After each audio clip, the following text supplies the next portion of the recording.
नमस्कार, सन्मार्ग लाइव में आपका स्वागत है। दिन की खबरों के साथ मैं हूं खुशबू राय और खबरों में सबसे पहले बात करेंगे पोषण माह की। शरीर को आवश्यक संतुलित आहार लंबे समय तक नहीं मिलने से कुपोषण होता है, जिसके कारण बच्चों और महिलाओं की रोग प्रतिरोधक क्षमता कम हो जाती है और वह आसानी से कई तरह की बीमारियों के शिकार हो जाते हैं। इसी को ध्यान में रखते हुए रघुवर दास ने पोषण माह की शुभारंभ किया।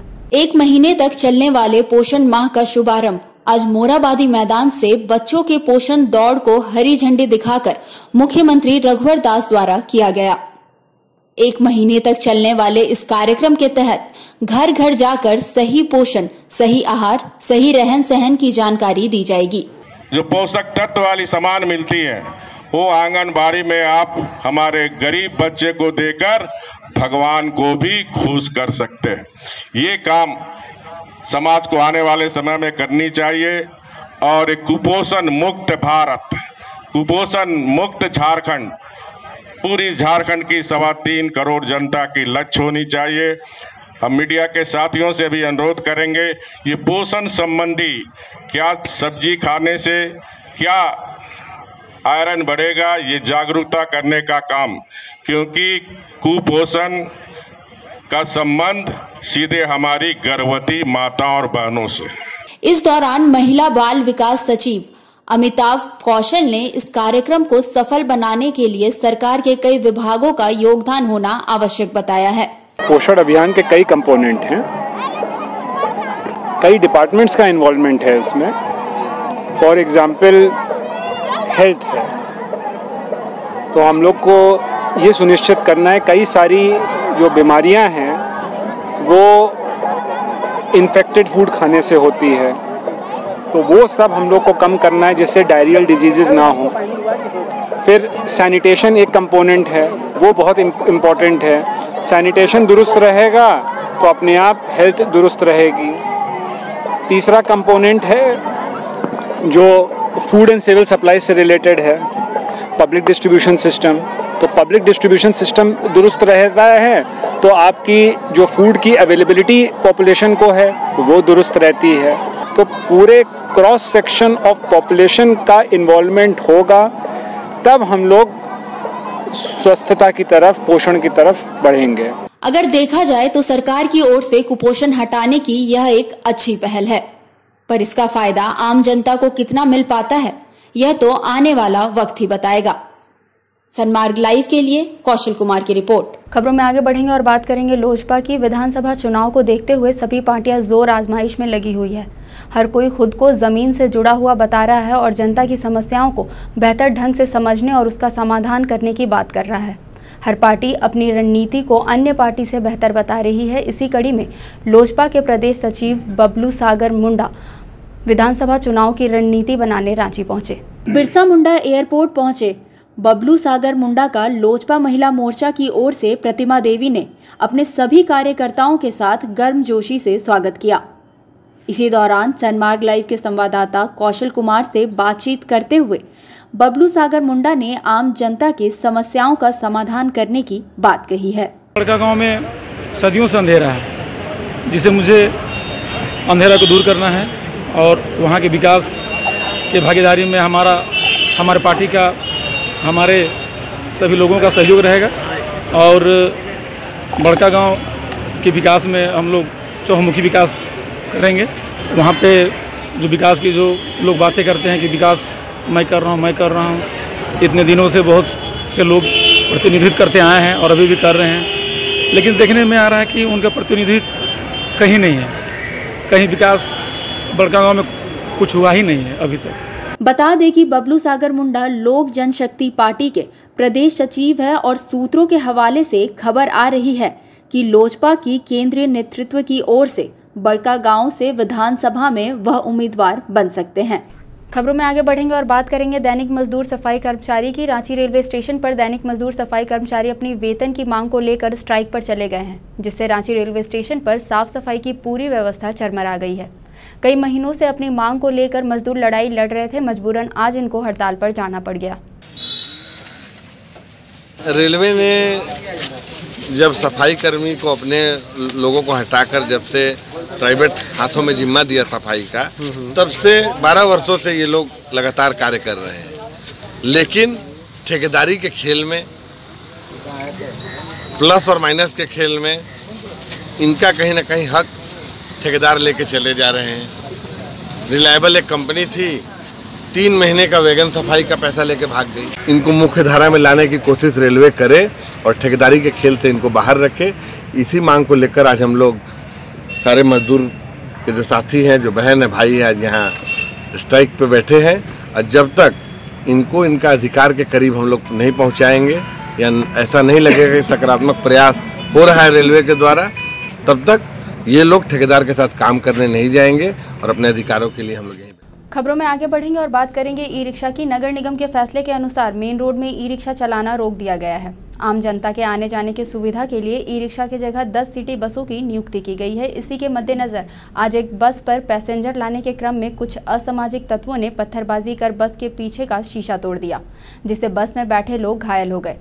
घटना के बाद बस चालकों ने सुरक्षा की मांग की है और सुरक्षा नहीं दिए जाने तक बस नहीं चलाने की बात कही है।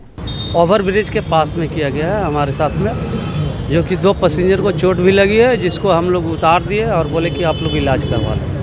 कहाँ पे चोट आई है? माथा में चोट लग गया है, हल्का फुल्का लगा है, ज़्यादा नहीं लगा है, लेकिन हम लोग उसको उस सवारी को उतार दिए और बोले कि आप लोग चले जाइए, इलाज करवा लीजिए। क्या लगता है ये कैसे अचानक, ये कौन लोग थे ये जो पत्थरबाजी? नहीं, ये तो नहीं बता सकते सर कौन लोग थे। पत्थरबाजी करने वाले लोग पत्थरबाजी करके, और हम तो गाड़ी चला रहे थे। कहाँ पे घटी है ये घटना? ये घटना घटी है आपका ओवरब्रिज के पास में।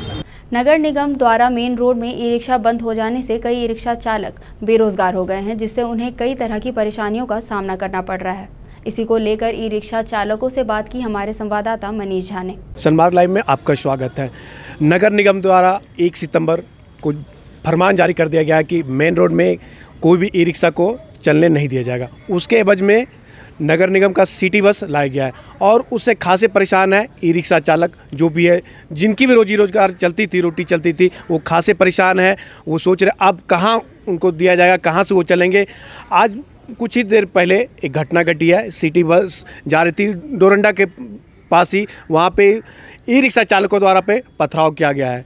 2 यात्री उसमें घायल हुए हैं, उनकी हॉस्पिटल में भर्ती कराया गया है, उनका सर में चोट लगी है। और इन्हीं मुद्दों पे तमाम बात करेंगे। हमारे साथ ई रिक्शा चालक के पूरा यूनियन है और उनसे बात करेंगे ये कितना तक जायज़ है किसी सिटी बस पर पत्थर चलाना। कुछ ही पल पहले घटना हुई है, सिटी बस जा रही थी, उन पे जो ई रिक्शा चालकों द्वारा पथराव किया गया, आप इसको क्या मानते हैं? ये बहुत ही दुखित घटना है। ये कभी भी कानून को अपना हाथ में नहीं लेना चाहिए। इसके लिए जो भी गलत काम किया उसमें सख्त से सख्त कार्रवाई किया जाए, ये मेरा मांग है। क्योंकि ये घटना बहुत ही दुखदायक है। कोई भी आदमी है, वो प्रशासन आपके खिलाफ जा रहा है या आप भी आप अपना सिस्टम से जाइए। वो आप जैसे सिस्टम में बैठा, अपना कोर कमेटी बैठाया, उसके बाद वो निर्णय लिया ट्रैफिक का और निगम से साथ में मिल। तो मैं इस बात को रखना चाहता हूँ कि 2016 में ईस्वी में नितिन गडकरी जी ई रिक्शा चालक को परिवहन विभाग में डाल दिया, ठीक है। उसमें ई रिक्शा चालक का जो भी है टैक्स है, आप उसको लाइसेंस दे रहे हैं, आप उसको गाड़ी का रजिस्ट्रेशन कर रहे हैं, आप रोड टैक्स ले रहे हैं, सब कुछ ले रहे हैं, तो नगर निगम मालिक कैसे हो जाता है? ये तो पॉइंट वाली बात है। इससे यही सब जाहिर होता है कि कहीं ना कहीं दोनों का मिली भगत है, जिससे ई रिक्शा चालक ATM बन गया है, जो 3000 से 25,000 परमिट के नाम से हमेशा लेते आ रहा है। ई रिक्शा के पास परमिट भी नहीं है वो, और एक दूसरी समस्या कि जाम की समस्या मेन रोड में बढ़ती जा रही है। उनको कम करने के लिए ये लाया गया है, जो फरमान जारी किया गया नगर, इस पर क्या कहेंगे? देखिए सर, आपको एक बता दे रहे हैं कि आप देखिएगा ठीक 1 बजेगा, आज Saint Xavier school, Guru Nanak school का जो बसें आती हैं 1 बजे से जो स्टार्ट होती है वो 4:30 बजे तक रहती है। वो आप देखिएगा कितना जाम करता है, क्योंकि वो बीच रास्ता में गाड़ी रोकता है, बच्चा उतारता है, 10-15 मिनट श्योर लेता है आराम से, उससे जाम लगता है। और ये बात बता रहे जाम की, कोई भी शहर हो, वो छोटा हो या बड़ा हो, वहाँ हमेशा जाम लगबे करेगा। आप कुछ से कुछ कर लीजिए, जाम होगा। और सबसे बड़ा दिक्कत मुझे ये आ रही है कि ई रिक्शा चालक में क्या होता है कि जो मेरी माताएं बहनें जो अपना घर से निकल के डायरेक्ट वो अपने जहाँ मुकाम तक पहुँचने का था, वो आराम से वहाँ पहुँच जाती है। मगर जब से सिटी बस आएगी तो ऑटोमेटिक वहाँ पर लड़का लोग की मजमी और जो क्रिमिनल टाइप का लड़का लोग है, जो बदमाश लोग है, वहाँ पर कब्जा रहेगा। महिला लोग का कोई वहाँ सुविधा नहीं मिलेगा। यहाँ पे क्या है कि 4 गो महिलाएं बैठती है, ओपन द सीट रहता है, जो आम पब्लिक भी परमिट की समस्या है या नहीं ये बताइए आप। परमिट का समस्या जो है वो 1 साल से पहले से हम लोग नगर निगम को बोल रहे थे कि आप परमिट दीजिए, तो उसके पास हक ही नहीं है परमिट देने का। वो हक है सिर्फ परिवहन विभाग को देने का। जैसे ऑटो डीजल ऑटो वाला को वो देता है परमिट, नगर निगम नहीं देता है। उसको मालूम है कि हम गलत काम कर रहे हैं। आपके अनुसार क्या समाधान होना चाहिए कि जाम मुक्त हो मेन रोड? देखिए, एक सिस्टम 1 वे कर सकते हैं आप। जैसे आपका दिल्ली में हुआ था, केजरीवाल किया था कि 4 व्हीलर आपका नहीं चले, ताकि प्रदूषण से भी आम जनता को भी परेशानी से मुक्त हो। ई रिक्शा चालक क्या है कि उसमें कोई प्रदूषण नहीं है, आम जनता आराम से सांस ले सकती है, आराम से वो जा सकता है। और 4 व्हीलर बहुत ज़्यादा निकला हुआ है, 2 व्हीलर भी बहुत है। तो आप क्या बोलिएगा बंद कर दे? वो तो बंद कोई करेगा नहीं, जिसको जहाँ जाना है वो जेबे करेगा। अब बस जो निकला सिटी बस 110% उसमें बड़ा से बड़ा हादसा हो सकता है, क्योंकि बस जब पकड़ने के लिए दौड़ेगा आदमी तो ऑटोमेटिक बहुत बड़ा हादसा हो सकता है। या लेडीज़ छिपाएगा, बच्चा छिपाएगा, या बड़ा आदमी छिपाएगा।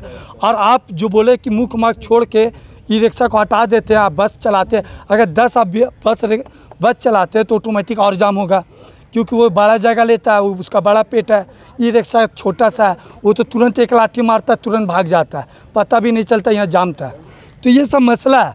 इसको हटाने के लिए वो सरकार खुद बोले कि कैसे हटाना है। एक तो रोड चौड़ा नहीं है, रोड चौड़ा के लिए में जब भी प्रस्ताव आता है तो धर्म के नाम पे आ जाता है, मंदिर मस्जिद गिरजा सब आ जाता है। तो यहाँ पर भी ये मसला है विकास के नाम पे। और सीपी सिंह 25 साल से है, आज तक कुछ नहीं किया जनता के लिए। आप लोगों ने सीपी सिंह से मिला, मंत्री जी से? मैं सीपी सिंह के पास गया था, मैं ये बात को भी पहले रख चुका था, तो वो यही बोला था कि ये आप साथ गलत नहीं होगा। मैं बात करता हूँ सिटी मैनेजर से बात किया, वो बोला कि ऐसा बात नहीं होगा। तो हम लोग यही बात किए थे कि जब परमिट है ये नहीं है, पासे नहीं कर रहा 1 साल से, तो परमिट के नाम से क्यों पैसा ले रहा। और ये लोग क्या किया, जब हम लोग मांग करने लगे तो ये लोग क्या किया कि ट्रैफिक पुलिस से पकड़वाता है ये लोग गाड़ी, और नगर निगम में 3000, 5000, 25,000 मैनुअली करता है, जिसका पैसा कहाँ जा रहा है, क्या हो रहा है, इसका कोई किसी को मालूम नहीं। और वो बोलता है सरकारी विभाग में कि ये सरकारी विभाग में काट। मैं बताता हूँ बहुत सा ऐसा फर्जी कागज़ होंगे, अगर उसका जांच किया जाए तो अरबों रुपया का खेला होता है। हर महीना 90 लाख रुपया नगर निगम इसमें कमाते। सबसे मैं आग्रह करता हूँ कि ये 5000, 7000 जो ई रिक्शा चालक के जो पेट में लात मराई है, आप लोग से आग्रह करते कि इसमें आप लोग हस्तक्षेप करें और इस आंदोलन में आप लोग साथ दें और हम लोग का इस समस्या का समाधान किया जाए। हमारे साथ है गुलाम रब्बानी, जिन्होंने ई रिक्शा चालकों के प्रतिनिधित्व कर रहे हैं, और उन्होंने पूरा दुख पीड़ा बताया कि ई रिक्शा चालकों का क्या रहा, अगर चलाने से क्या मुसीबत आएगी, इनको हटा दिया गया, उनसे क्या पीड़ा गुजर रही है। हमारे साथ एक महिला है, वो भी ई रिक्शा चालक है, उनसे जाने। मैम, ये जो बंद कर दिया गया है कितनी तकलीफ है? हम तो यही बोलेंगे सर कि यहाँ पे पुलिस क्यों पकड़ती है, जब इसमें परमिट नहीं है तो परमिट का चेकिंग क्यों हो रहा है? वो तो परमिट तो पहले का फेल हो गया है, तो फिर पकड़ने का तो जरूरत नहीं है। नहीं, बोला ये जाम की जो समस्या बढ़ रही है, जाम के लिए क्या करना चाहिए? सरकार तो यही बोला है कि लोन लो, गाड़ी निकालो, रोजी रोटी कमाओ। तो रोजी रोटी के लिए हम लोग लोन से ले लिया कर्जा, तो अब कर्जा के लिए हम लोग कहाँ से भरे? अपना हम लोग तो ताजमहल से गाड़ के रखे नहीं है कि निकाल दे और फटाक में सबको भर दे, नहीं ना। तो वही कह रहे हैं, यहाँ पे एक पुलिस धरती है, एक पैसा लेता है। क्यों लेता है? यही बोलना चाह रहे हैं, क्यों ले रहा है, क्यों पकड़ा जा रहा है? ये परमिट के नाम पे जो बोला, परमिट चेकिंग जो किया जा रहा है, उसके नाम पे आप पैसा मांगा जा रहा है। हाँ। आपके पास परमिट है? परमिट नहीं है, परमिट दे नहीं रहे तो परमिट के नाम पे क्यों पकड़ा जा रहा है? इन्होंने बताया कि सरकार द्वारा स्कीम चलाया गया था ई रिक्शा लोन पे ले गरीबों के लिए, और उन्हें मंथ में चला के वो लोन चुकाने का किया गया था, लेकिन अब वही ई रिक्शा को बंद कर दिया गया, जिसमें ई रिक्शा चालकों में भारी तरह से आक्रोश है कि ये ई रिक्शा तो ले लिया लेकिन लोन कहाँ से चुकाएंगे। सरकार को भी इस पर ध्यान देने की ज़रूरत है। अब देखना होगा नगर निगम और सरकार के बीच में क्या मध्यस्थता होती है, क्या फिर से ई रिक्शा चालक अपना ई रिक्शा चलाना शुरू करेंगे, या उन्हें जो नगर निगम का फरमान जारी कर दिया गया या उसके वो करना पड़ेगा। सनमार्ग लाइव के लिए मनीष झा, राज। अब तक के लिए बस इतना ही। तमाम खबरों से अपडेट रहने के लिए सनमार्ग लाइव को सब्सक्राइब करना ना भूलें। नमस्कार।